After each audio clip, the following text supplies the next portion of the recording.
그날 밤은 지옥이었습니다. 사무실엔 불이 꺼지지 않았어요. 긴급 대책회의가 자정까지 이어졌죠. 미즈하라 관료가 소리쳤습니다. 이건 불법이야. WTO에 제소할 거야. 나카지마 상무도 거들었어요. 한국이 감히 계약을 일방적으로 중단해? 이건 명백한 위반이야. 저는 조용히 말했습니다. 계약 중단이 아니에요. 뭐? 품질 검사예요.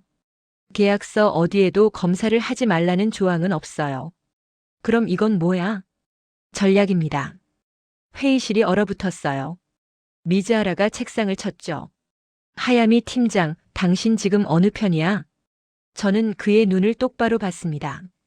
현실 편이요. 저희가 먼저 한국 배터리 전량 배제를 선언했잖아요. 그들은 계약 파기라고 할 수도 있어요. 그건 정치적 선언이고, 정치든 경제든 선언하는 순간 현실이 됩니다. 나카지마 상무가 한숨을 쉬었어요. 그럼 이제 어떡하지? 저는 노트북을 열었습니다. 현재 상황 정리해 드릴게요. 화면에 표가 떴어요. 1라인 생산 중단, 직원 230명 대기. 5라인 내일 오전 중단 예정. 7라인 내일 오후. 협력사 9곳 비상경영. 부품 공급망 연쇄 타격 시작. 숫자가 늘어날수록 사람들의 얼굴이 어두워졌습니다. 예상 손실은요? 미즈하라가 물었죠. 하루 180억 엔. 뭐? 일주일이면 1260억 엔이에요. 그리고 이건 직접 손실만이고 신뢰도 하락이나 협력사 붕괴는 계산 안 한 겁니다. 회의실이 조용해졌어요. 저는 계속 말했습니다. 한 달 가면 산업 전체가 흔들려요. 재건에 5년 걸릴 수도 있어요. 5년? 네. 한번 무너진 공급망은 다시 세우기 어렵거든요. 나카지마 상무가 고개를 떨궜어요. 그럼 우리가 사과해야 한다는 거야? 사과가 아니라 협상이죠. 한국이 원하는 게 뭔데? 저는 잠시 생각했습니다. 7년 전 그 공장장의 얼굴이 떠올랐어요. 믿으실 때까지 기다린다던 그 사람. 그가 원했던 건 뭐였을까요? 인정이요. 뭐? 그들이 원하는 건 인정입니다. 대체 가능한 부품이 아니라 필수 파트너라는 인정. 미즈하라가 비웃었어요. 그게 뭐가 중요해? 저는 그를 봤습니다. 아주 중요해요. 신뢰는 숫자로 만들 수 없어요. 한번 깨지면 끝이죠. 회의는 새벽 2시에 끝났어요. 결론 없이 집에 가는 길. 전철은 텅 비어 있었습니다. 창밖엔 어둠만 가득했죠. 저는 핸드폰을 꺼냈어요. 한국 뉴스를 검색했습니다. 놀랍게도 그들도 조용했어요. 승리의 환호도, 정부의 성명도, 언론의 자극적인 기사도 없었죠. 그냥 담담한 사실 보도뿐. 일본향 배터리 품질 검사 실시. 업계 정상 운영 중. 다른 국가 수출은 차질 없음. 이상했어요. 보통 이렇게 유리한 상황이면 떠들어대는 게 정상인데. 한국은 또 침묵하고 있었습니다. 그 침묵이 더 무서웠죠. 다음 날 아침. 2025년 2월 17일 토요일. 주말인데도 출근했어요. 회사엔 이미 사람들이 가득했습니다. 생산라인에서 전화가 왔죠. 5라인 중단됐어요. 7라인은요. 오후 2시까지는 버틸 것 같아요. 알았어요. 전화를 끊고 저는 창밖을 봤습니다. 토요일 아침의 도쿄. 평화로워 보였어요. 하지만 공장에선 기계가 멈추고 있었죠. 하나씩. 조용히. 마치 불이 꺼지듯이. 오전 10시. 일본 언론이 움직이기 시작했어요. 한국 보복 조치 시작. 일본 자동차 산업 비상. 배터리 대란 현실화. 댓글창이 난리였습니다. 한국 너무하는 거 아냐? 우리가 먼저 시작한 거잖아. 이러다 우리 망하는 거 아니야? 정부는 뭐 해? 여론이 돌아가기 시작했어요. 사흘 전만 해도 한국을 조롱하던 사람들. 이제는 불안해하고 있었죠. 오후 1시. 7라인도 멈췄습니다. 아오이 엔지니어가 전화했어요. 목소리가 울먹였습니다. 팀장님, 저희 이제 어떡해요? 조금만 기다려요. 언제까지요? 저도 모릅니다. 전화 너머로 그녀의 한숨이 들렸어요. 팀장님, 사실 말이에요. 응? 저 이번 달 전세갱신이에요. 보증금 더 내야 하는데. 목이 메었습니다. 다른 직원들도요? 네. 다들 생계가 달린 문제예요. 숫자가 사람이 되는 순간이었어요. 180억엔 손실, 230명 대기, 9곳 협력사. 그게 전부 아니었죠. 아오이의 전세, 그녀 아이의 학원비, 다른 직원들의 대출, 부모님 병원비, 모든 게 연결돼 있었습니다. 한 줄의 숫자가 수백 개의 삶이었어요. 저는 그때 깨달았습니다. 이건 단순한 산업 문제가 아니라는 걸요. 사람의 문제였어요. 그리고 한국도 그걸 알고 있었을 겁니다. 그래서 지금 침묵하는 거겠죠. 승리를 자랑하지 않고, 상대의 고통을 조롱하지 않고, 그저 기다리는 거예요.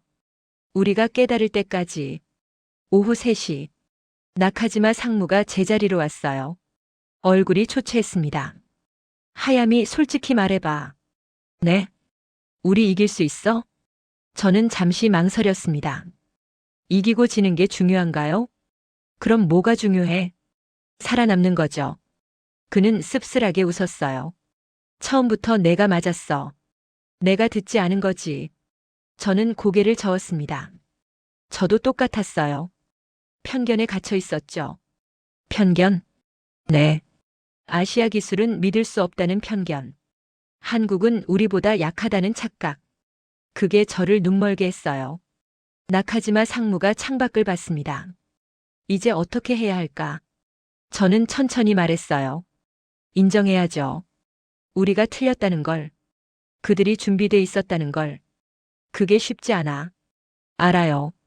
자존심이 문제니까요. 하지만 자존심 때문에 산업을 잃을 순 없어요. 그는 한참을 침묵하다가 고개를 끄덕였습니다. 내가 미즈하라한테 얘기해 볼게. 저는 그의 등을 보며 생각했어요. 이 사람도 결국 숫자가 사람으로 바뀐 거구나. 체면보다 직원들이 먼저 보이기 시작한 거구나. 변화는 그렇게 시작되는 거였어요. 조용히, 고통스럽게, 하지만 확실하게. 밤 9시, 정부에서 연락이 왔습니다. 한국 측과 비공식 접촉 예정. 장소는 서울. 시간은 3일 후. 저도 수행단에 포함됐어요. 그날 밤 저는 오랜만에 잠을 잤습니다. 꿈을 꿨어요. 7년 전 그 공장. 조용했던 나인. 말없던 엔지니어들. 그들이 저를 보며 웃고 있었죠. 우리는 기다렸어요. 당신이 알아주실 때까지. 2025년 2월 19일 월요일. 출근길은 무거웠습니다. 전철 안 사람들의 얼굴도 어두웠어요. 뉴스는 계속 배터리 대란을 보도하고 있었죠. 회사에 도착하니 분위기가 싸늘했습니다. 생산라인 11곳이 완전히 멈춰 있었어요. 직원 850명이 대기 중. 협력사는 17곳으로 늘었죠. 아침 회의. 구매팀장이 보고했습니다. 중국 1위 업체에 긴급 요청했습니다. 결과는요? 나카지마 상무가 물었어요. 불가능하답니다. 품질 기준을 맞출 수 없대요. 유럽은요? 물량이 없대요. 이미 계약된 물량도 소화 못하는 상황이라고. 일본 내부 생산은? 기술팀장이 고개를 저었습니다. 테스트 결과 불량률이 18%예요. 상용화까지 최소 2년 걸립니다. 회의실이 조용해졌어요. 미즈하라 관료가 말했습니다. 다른 한국 업체는 어때? 저는 자료를 넘겼죠. 한국 배터리 산업은 3사가 과점이에요. 그리고 그들은 지금 하나처럼 움직이고 있어요. 연합했다는 거야? 명시적 연합은 아니지만 암묵적 협조예요. 일본향 제품 모두 품질 검사 중이에요. 나카지마 상무가 한숨을 쉬었습니다. 완전히 고립됐군. 네. 현재로선 대안이 없어요. 회의 후 생산 라인으로 갔습니다. 멈춰있는 컨베이어 벨트. 꺼진 기계들. 대기 중인 직원들. 아오이 엔지니어가 다가왔어요. 팀장님. 응? 저기 다른 직원들 얘기 좀 들어주실래요? 그러죠. 휴게실로 갔습니다. 직원 15명이 모여 있었어요. 한 직원이 말했습니다. 팀장님, 저희 대출이 있어요. 다른 직원도 거들었죠. 애 학원비도 내야 하고요.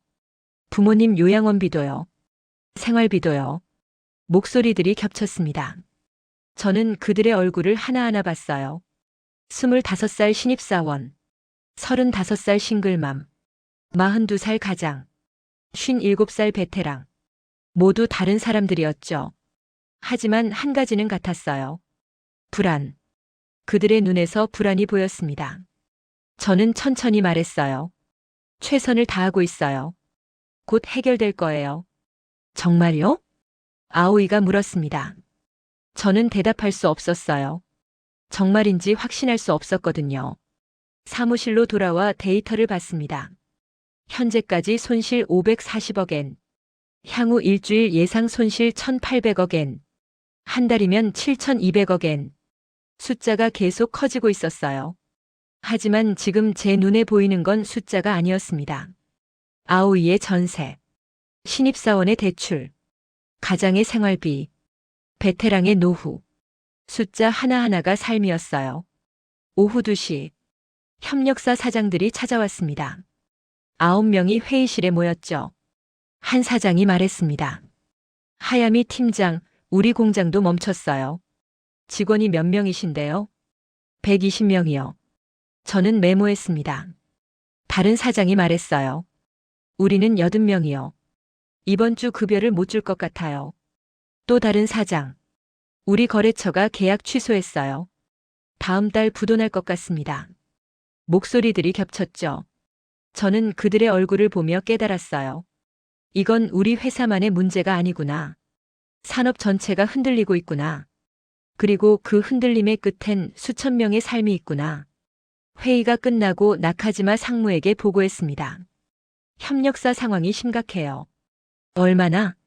이번 주에 두세 곳은 부도날 것 같아요. 그의 얼굴이 굳었어요. 부도나면? 연쇄 붕괴죠. 협력사가 무너지면 우리도 못 버텨요. 그는 책상에 앉았습니다. 하야미, 솔직히 물어볼게. 네. 우리 얼마나 버틸 수 있어? 저는 계산했어요. 재무 상태로 보면 석 달. 그럼 괜찮잖아. 아니요. 협력사가 한 달도 못 버텨요.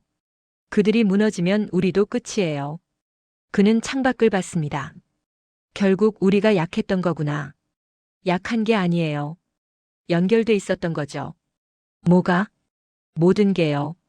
우리와 협력사, 협력사와 직원들, 직원들과 그들의 가족, 한국과 우리, 모든 게 실로 엮여 있었어요. 우리가 한국을 끊으려 하니까 전체가 흔들리는 거예요. 그는 고개를 끄덕였습니다. 실을 끊으려다가 우리가 떨어지는 거구나. 네. 그리고 한국은 그걸 처음부터 알고 있었어요. 저녁 6시, 긴급 이사회. 회장이 직접 참석했어요. 보고 들었네. 현재 상황이 어떤가? 나카지마 상무가 발표했습니다. 생산라인 11곳 중단. 직원 850명 대기. 협력사 17곳 비상. 예상 손실 한 달에 7,200억 엔. 회장의 얼굴이 굳었어요. 대안은? 없습니다. 정말 없나? 중국은 품질 기준 불가. 유럽은 물량 없음. 일본 내부는 기술력 부족. 현재로선 한국밖에 없습니다. 회장이 저를 봤습니다. 하야미 팀장, 내 생각은? 저는 일어섰어요. 한국과 협상해야 합니다. 조건은? 우리가 틀렸다고 인정하는 거예요. 이사들이 웅성거렸습니다. 한 이사가 말했어요. 그건 굴욕 아닌가? 굴욕과 생존 중 선택해야 합니다. 다른 이사가 물었죠. 한국이 받아들일까? 받아들일 거예요. 그들도 손해니까요. 그럼 왜 지금 안 풀어줘? 저는 잠시 생각했습니다. 7년 전 그 공장장의 얼굴이 떠올랐어요. 믿으실 때까지 기다린다던 그 사람. 그들은 기다리는 거예요. 우리가 진짜로 깨달을 때까지. 뭘 깨달으라는 건데? 우리가 동등하다는 걸요. 우리가 위고 그들이 아래가 아니라 서로 필요한 파트너라는 걸. 회의실이 조용해졌어요. 회장이 말했습니다. 알겠네. 협상단을 꾸리게. 그날 밤 집에 가는 길. 전철 안에서 뉴스를 봤어요. 일본 자동차 산업 4일째 마비. 정부 한국과 비공식 접촉 추진. 여론 급반전 조기 해결 요구. 댓글을 읽었습니다. 정부가 뭐 했길래 이 꼴이야? 한국한테 무릎 꿇는 거야? 이럴 거면 왜 시작했어? 사람들은 화났지만 방향을 잃고 있었어요. 누구를 탓해야 할지 몰랐죠. 한국을? 정부를? 회사를? 아니면 자신들을? 저는 핸드폰을 내려놓았습니다. 창밖을 봤어요. 어둠 속에 불빛들이 반짝였죠. 72시간이 지났습니다. 우리가 믿었던 모든 게 무너졌어요. 한국은 약하다는 믿음. 우리가 우위라는 착각. 대체제가 있다는 환상. 모든 게 거짓이었죠. 그리고 그 거짓 속에서 진짜가 드러났습니다. 우리는 연결돼 있었어요. 끊을 수 없을 만큼. 한국과 우리. 우리와 직원들. 직원들과 그들의 삶. 실 하나를 끊으려다 전체가 풀렸습니다. 숫자가 사람이 됐어요. 850명의 얼굴. 17 협력사의 간절함. 수천 가족의 불안. 그게 전부 보였습니다. 이제 저는 알았어요. 산업이란 게 뭔지. 경제란 게 뭔지. 그건 숫자가 아니었어요. 사람이었죠. 그리고 한국도 그걸 알고 있었을 겁니다. 그래서 침묵했던 거겠죠. 승리를 자랑하지 않고, 패배를 조롱하지 않고, 그저 기다렸던 거예요. 우리가 사람을 볼 때까지. 2025년 2월 20일 화요일. 아침부터 뉴스가 시끄러웠어요. 중국 1위 배터리 업체 긴급 발표. 저는 뉴스를 클릭했습니다. 중국 CATL 일본양 공급 검토했으나 품질 기준 불가 판정. 일본 자동차 산업 요구 사항 충족 불가능. 기술적 한계 인정. 기사는 짧았지만 충격은 컸어요. 세계 1위 업체가 불가능하다고 인정한 겁니다. 회의실로 들어가니 이미 난리였어요. 중국도 안 된대요. 나카지마 상무가 말했습니다. 네, 봤어요. 그럼 이제 정말 한국밖에 없는 거야? 유럽을 확인해 봐야죠. 오전 10시. 유럽 업체에서 답변이 왔어요. 노스볼트 회장 이메일. 물량 공급 불가. 기존 계약 이행도 어려운 상황. 증산 계획 있으나 2년 소요. 또 불가능이었죠. 미즈하라 관료가 소리쳤습니다. 말이 안 돼. 세계의 배터리 업체가 한국뿐이야? 아니요. 하지만 일본 자동차 산업이 요구하는 품질, 물량, 가격을 동시에 맞출 수 있는 곳은 한국뿐이에요. 그럼 다른 나라는 뭐 하는 거야? 저는 자료를 펼쳤습니다. 표가 나왔어요. 중국 가격 우위하지만 품질 기준 미달. 유럽 품질은 되지만 물량 부족. 미국 아직 상용화 단계. 일본 기술 개발 중. 그리고 한국. 품질, 물량, 가격, 납기 모두 충족. 회의실이 조용해졌습니다. 한 임원이 말했어요. 이게 정말 맞아? 제가 3개월간 조사한 겁니다. 또 다른 임원. 왜 우리는 몰랐지? 저는 씁쓸하게 웃었어요. 알고 싶지 않았으니까요. 뭐?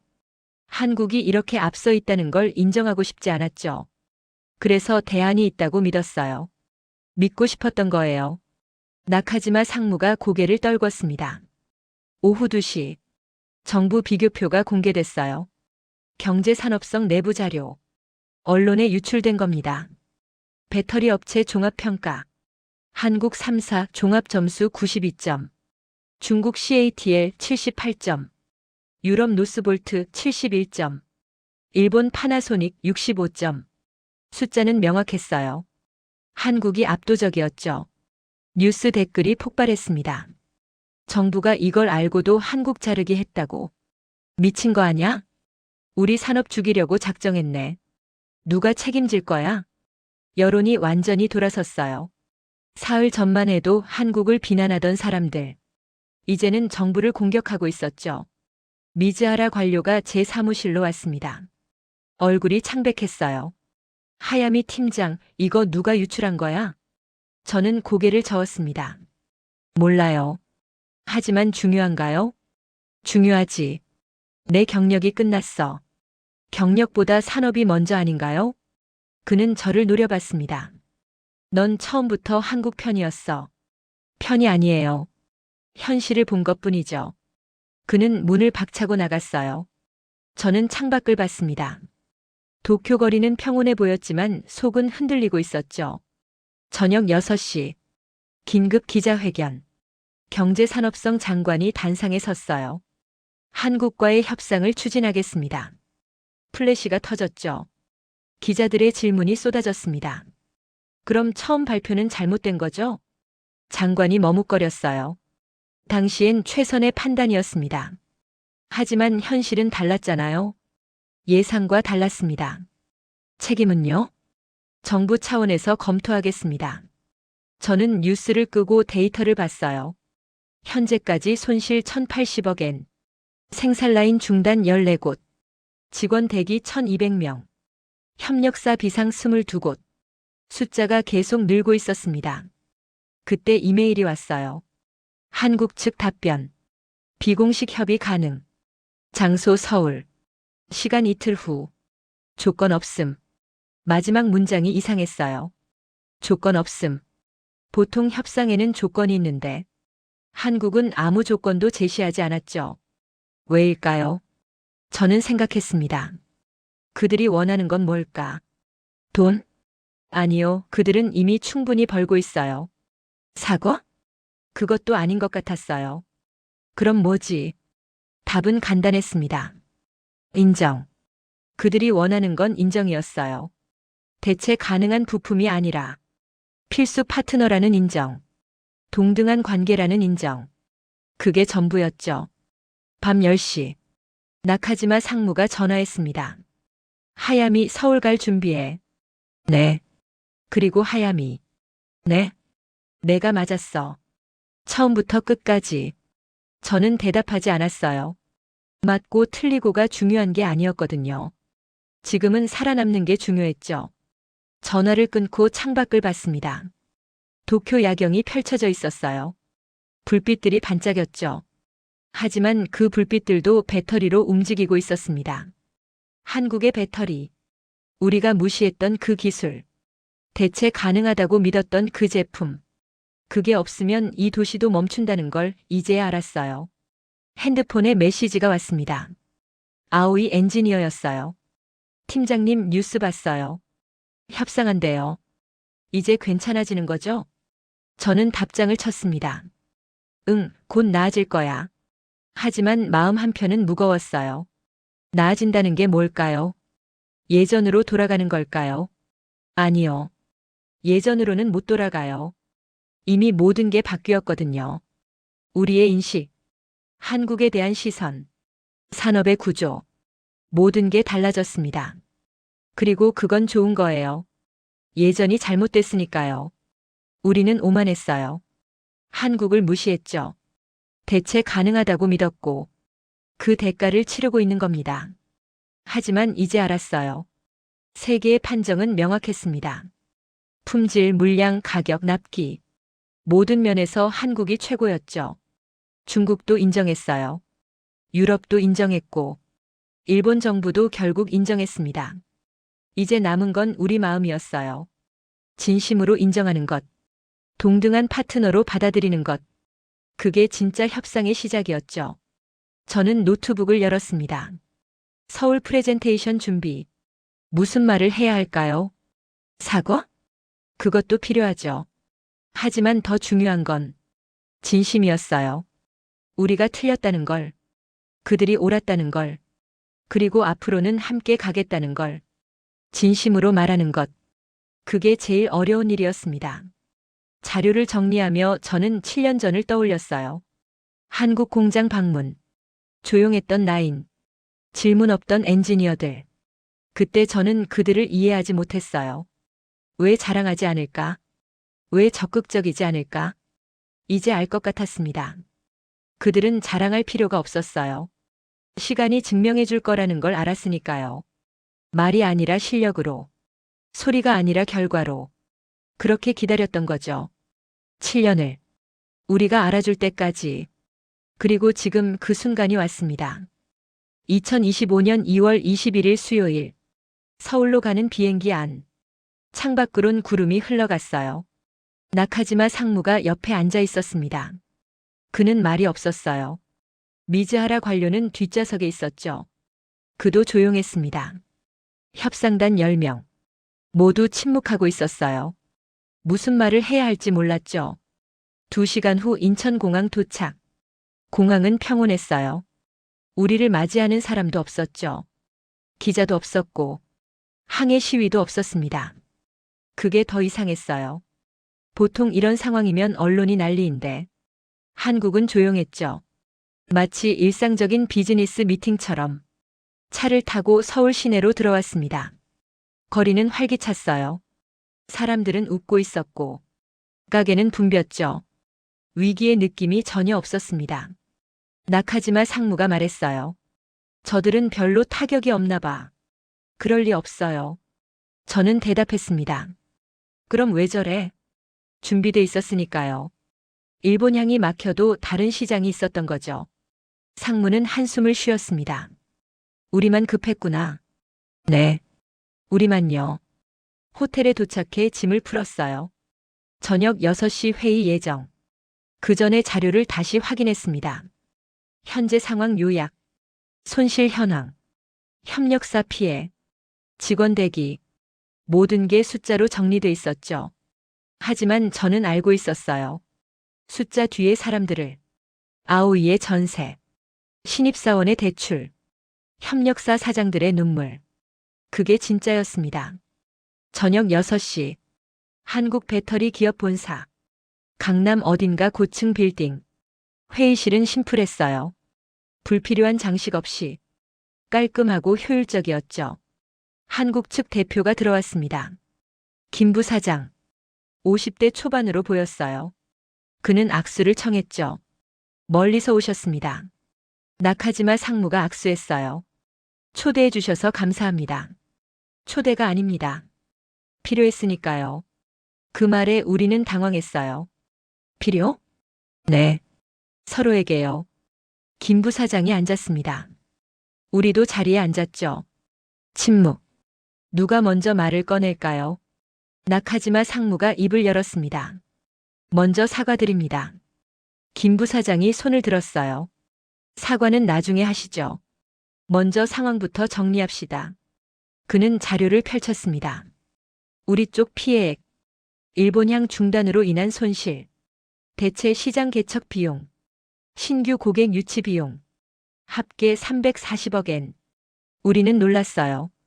한국도 손해가 컸던 겁니다. 김 부사장이 말했습니다. 우리도 아파요. 하지만 준비돼 있었죠. 나카지마 상무가 물었어요. 언제부터요? 7년 전부터요. 7년? 저는 깜짝 놀랐습니다. 제가 공장 방문했던 그때 김 부사장이 저를 봤어요. 하야미 팀장 기억하시죠? 저요? 네. 7년 전 화성 공장에 오셨죠. 저는 놀라 눈을 크게 떴어요. 어떻게 아세요? 그때 제가 안내했습니다. 공장장이었어요. 순간 기억이 떠올랐습니다. 그때 그 사람. 믿으실 때까지 기다린다던 그 공장장. 바로 앞에 앉아 있었어요. 김 부사장이 미소 지었습니다. 그때 팀장님 보고서 봤어요. 소통 방식이 폐쇄적이라고 쓰셨더군요. 저는 얼굴이 뜨거워졌어요. 죄송합니다.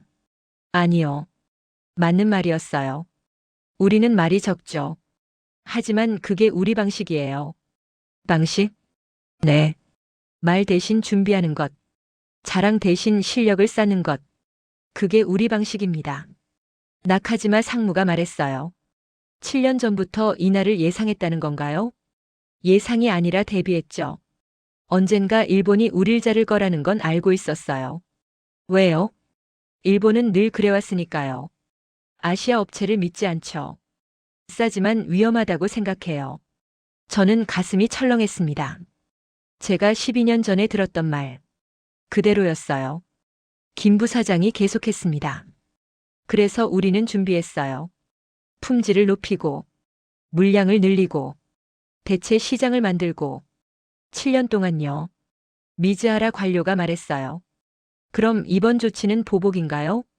보복이 아닙니다. 그럼 뭐죠? 경고예요. 경고. 네. 우리를 함부로 자를 수 없다는 경고. 그리고 동시에 우리도 준비돼 있다는 메시지죠. 회의실이 조용해졌어요. 김 부사장이 물을 마셨습니다. 그리고 말했어요. 사실 우리는 일주일 전에 알았어요. 뭘요? 일본이 우릴 자를 거라는 걸요. 어떻게요? 정보는 흘러요. 우리는 2주 전부터 대응팀을 꾸렸죠. 그래서 침묵했던 건가요? 네. 말할 필요 없었어요. 준비만 하면 됐으니까요. 나카지마 상무가 고개를 떨궜습니다. 우리는 준비 안 된 채 시작했고, 네. 그게 차이였어요. 침묵이 흘렀습니다. 김 부사장이 말했어요. 하지만 우리도 원하지 않았어요. 이런 상황. 그럼 왜요? 선택의 여지가 없었어요. 일본이 먼저 선언했으니까요. 다시 침묵. 나카지마 상무가 입을 열었습니다. 우리가 틀렸습니다. 김 부사장이 고개를 끄덕였어요. 알아요. 오만했습니다. 네. 무시했고. 네. 이제 인정합니다. 우리가 을이라는 걸. 김 부사장이 손을 들었어요. 을이 아닙니다. 뭐죠? 파트너예요. 우리는 을이 되고 싶지 않아요. 동등한 파트너가 되고 싶죠. 그 말에 저는 눈시울이 뜨거워졌습니다. 그들이 원했던 게 이거였어요. 을이 아니라 파트너. 위아래가 아니라 동등한 관계. 그게 전부였죠. 나카지마 상무가 말했습니다. 파트너가 되고 싶습니다. 김 부사장이 미소 지었어요. 그럼 이제 시작입시다. 회의는 2시간 진행됐어요. 공급 재개 일정, 품질 기준 재확인, 향후 협력 방안. 모든 게 차근차근 정리됐습니다. 회의가 끝나고 김 부사장이 말했어요. 하야미 팀장 잠깐 남아주시겠어요? 저는 남았습니다. 다른 사람들이 나가고 둘만 남았죠. 김 부사장이 말했어요. 7년 전 그때 느꼈어요. 팀장님이 다르다는 걸. 다르다고요? 네. 숫자를 보는 눈이 달랐어요. 편견이 있었지만 진실을 보려는 눈도 있었죠. 저는 고개를 숙였습니다. 편견만 있었어요. 아니요. 균열도 있었어요. 그 균열이 오늘을 만들었죠. 저는 울컥했습니다. 죄송합니다. 7년이나 걸렸네요. 괜찮아요. 깨닫는데 시간이 필요하니까요. 그는 창밖을 봤습니다. 서울 야경이 펼쳐져 있었어요. 강함은 소리 내지 않아요. 그저 준비돼 있을 뿐이죠. 그 말이 가슴에 박혔습니다. 호텔로 돌아와 방에 누웠어요. 천장을 보며 생각했습니다. 오늘 무너진 것들. 나카지마 상무의 자존심. 미즈하라 관료의 체면. 일본의 오만. 그리고 제 편견. 모든 게 무너졌어요. 하지만 그게 나쁜 게 아니었습니다. 무너져야 새로 쌓을 수 있으니까요. 진짜 파트너십을. 진짜 신뢰를. 핸드폰이 울렸어요. 아오이 엔지니어였습니다. 팀장님 뉴스 봤어요. 협상 잘 되고 있대요. 응, 잘 되고 있어. 언제 재개돼요? 다음 주부터 단계적으로. 정말요? 다행이다. 그녀의 목소리에 안도가 묻어났어요. 전화를 끊고 창밖을 봤습니다. 서울의 밤. 불빛들이 반짝였죠. 도쿄와 닮았지만 달랐어요. 여기엔 준비가 있었습니다. 7년의 준비. 묵묵한 노력. 그리고 기다림. 그게 오늘의 승리를 만들었죠. 아니, 승리가 아니에요. 시작이었습니다. 진짜 관계의 시작. 저는 그날 밤 오랜만에 깊이 잠들었어요. 2025년 2월 22일 목요일. 서울 마지막 날이었습니다. 오전 10시 공식 서명식. 한국 배터리 3사와 일본 자동차 그룹. 새로운 파트너십 협약. 언론이 모여들었어요. 하지만 분위기는 차분했습니다. 승자의 환호도, 패자의 굴욕도 없었죠. 그저 담담한 계약식이었어요. 김 부사장이 서명했습니다. 나카지마 상무도 서명했죠. 악수.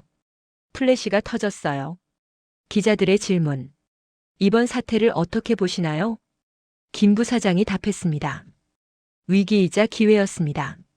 서로를 더 이해하는 계기가 됐죠. 일본 측은요? 나카지마 상무가 말했어요. 우리의 오만을 깨닫는 시간이었습니다. 이제 진짜 파트너가 되겠습니다. 기자들이 적었어요. 하지만 자극적인 헤드라인은 없었습니다. 양측 모두 조심스러웠으니까요. 서명식이 끝나고 점심 식사. 한식당이었어요. 김치찌개와 불고기. 김 부사장이 말했습니다. 이제 새 출발이네요. 네. 감사합니다. 감사할 건 없어요. 서로 필요했으니까요.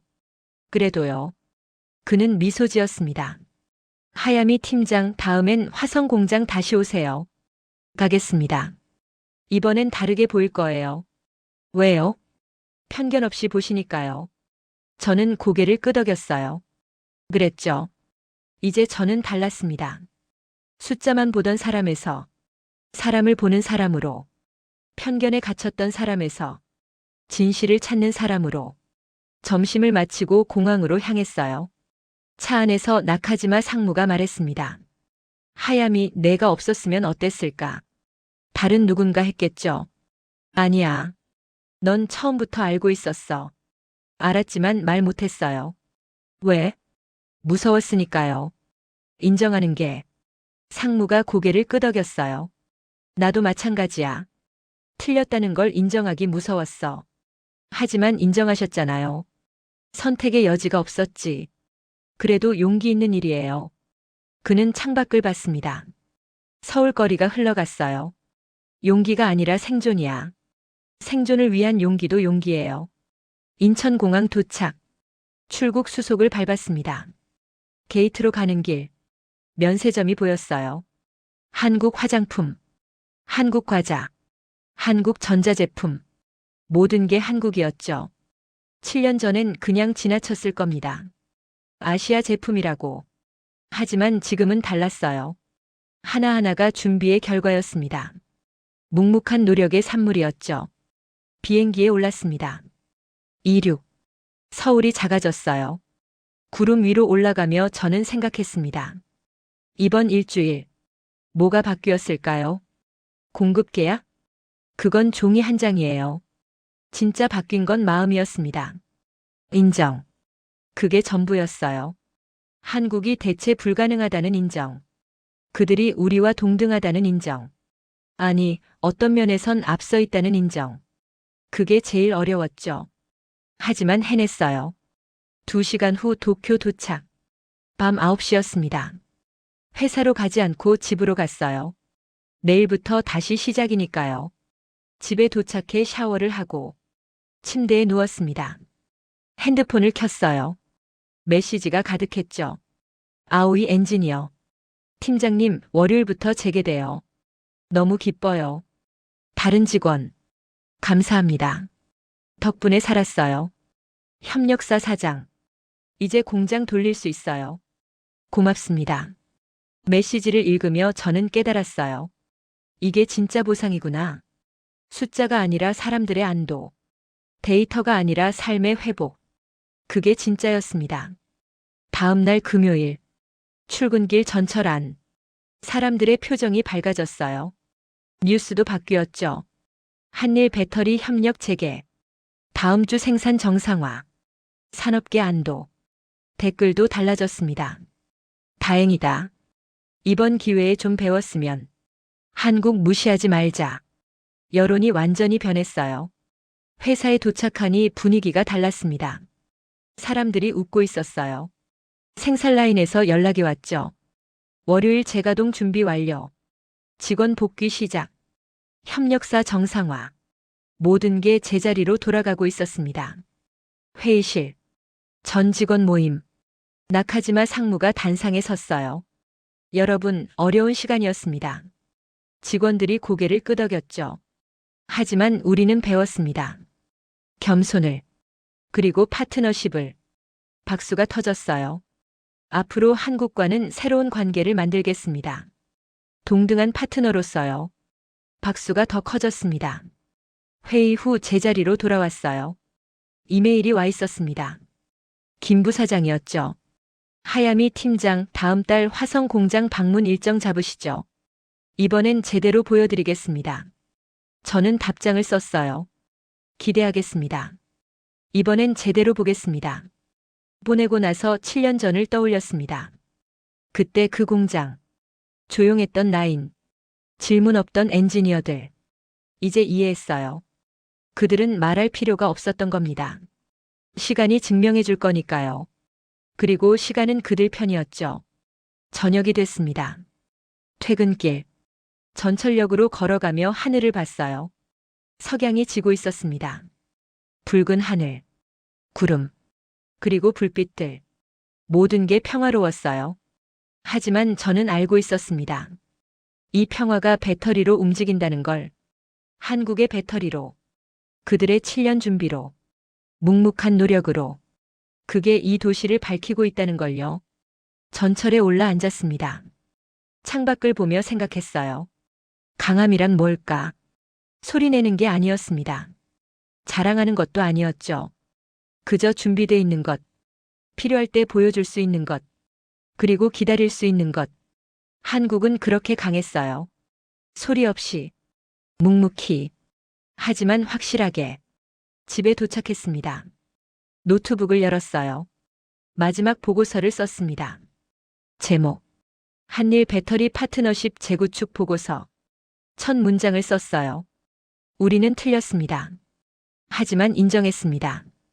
그리고 새로 시작합니다. 보고서를 쓰며 저는 깨달았어요. 이번 일주일이 저를 바꿨다는 걸. 숫자만 보던 사람에서 사람을 보는 사람으로, 오만했던 사람에서 겸손한 사람으로, 편견에 갇혔던 사람에서 열린 마음을 가진 사람으로. 변화는 고통스러웠어요. 하지만 필요했죠. 보고서를 마쳤습니다. 마지막 문장. 강함은 소리 내지 않습니다. 그저 준비돼 있을 뿐입니다. 보내기 버튼을 눌렀어요. 그리고 창밖을 봤습니다. 도쿄의 밤. 불빛들이 반짝였어요. 그 불빛 속에 한국도 있었습니다. 보이지 않지만 분명히 있었죠. 배터리처럼, 전기처럼, 삶을 움직이는 힘처럼. 조용하지만 확실하게. 저는 그날 밤 감사했습니다. 이번 일주일에, 고통에, 깨달음에, 그리고 새로운 시작에. 다음 주 월요일, 생산 라인이 돌아가기 시작할 거예요. 직원들이 돌아올 거고, 협력사가 살아날 겁니다. 모든 게 정상으로 돌아가겠죠. 하지만 하나는 달라질 거예요. 우리의 마음, 한국을 보는 시선, 파트너십에 대한 이해. 그게 진짜 회복이었습니다. 인정이라는 이름의 회수. 우리가 잃었던 것들을 되찾는 것. 겸손, 존중, 진실, 그리고 진짜 관계. 그게 이번 일주일의 진짜 의미였어요. 핸드폰이 울렸습니다. 아오이 엔지니어였죠. 팀장님 월요일 봐요. 응, 월요일에. 그리고 팀장님. 응? 감사해요. 저희 지켜주셔서. 저는 미소 지었어요. 아니야. 우리 모두 함께 지킨 거야. 전화를 끊고 침대에 누웠습니다. 천장을 보며 생각했어요. 내일부터 또 시작이네. 하지만 이제 다릅니다. 편견 없이, 오만 없이, 진심으로, 한국과 함께, 동등한 파트너로. 그렇게 가는 거죠. 강함은 소리 내지 않았습니다. 그저 준비되어 있었을 뿐이에요. 그리고 우리는 이제 그걸 알았죠. 인정했고, 시작했습니다. 새로운 관계를, 진짜 파트너십을. 그게 이번 일주일이 남긴 것이었어요. 가장 소중한 것, 인정. 감동특별시의 이야기는 여러분의 구독과 좋아요, 작은 관심으로 이루어집니다. 감동시민들의 이야기는 내일도 찾아오겠습니다. 감사합니다.